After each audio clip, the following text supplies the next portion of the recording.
विठोबा म्हणजेच कृष्ण का? आणि त्यांचे हात कमरेवर का असतात? एका पौराणिक कथेनुसार द्वारकेमध्ये एकदा श्रीकृष्ण आणि राधाराणी सोबत बसले होते. त्यांना सोबत पाहून रुक्मिणी रागवली आणि दिंडीरवनात निघून गेली. कृष्ण तिला शोधत शोधत पंढरपुरात आले. तिथे त्यांचा एक परम भक्त राहत होता, भक्त पुंडलिक. ते भक्त पुंडलिकाच्या भेटीस गेले तेव्हा तो आपल्या मातापित्याची सेवा करत होता.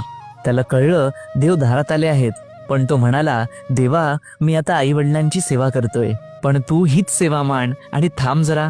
पुंडलिकाने एक वीट खाली टाकली आणि म्हणाला, याच्यावर उभं राहा, मी आलोच. आई वडिलांना निद्रा लागल्यावर पुंडलिक भगवंताजवळ आला आणि त्यांची माफी मागू लागला.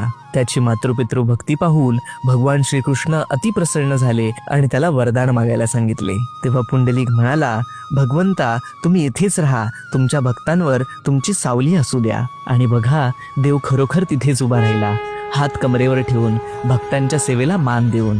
तोच श्रीकृष्ण जो विटेवर उभा राहिला, म्हणूनच आज आपण त्याला विठ्ठल म्हणून ओळखतो. हा पंढरीचा राजा, साधा पण तेजस्वी, ज्याच्या हातामध्ये एकही शस्त्र नाही, डोळ्यांत करुणा आहे आणि कमरेवर हात ठेवून तो वाट पाहतोय आपल्या भक्तांची, त्या वारकऱ्यांची, जे शेकडो मैल चालत पांडुरंगाचं ध्यान करत करत त्याच्या भेटीसाठी येतात.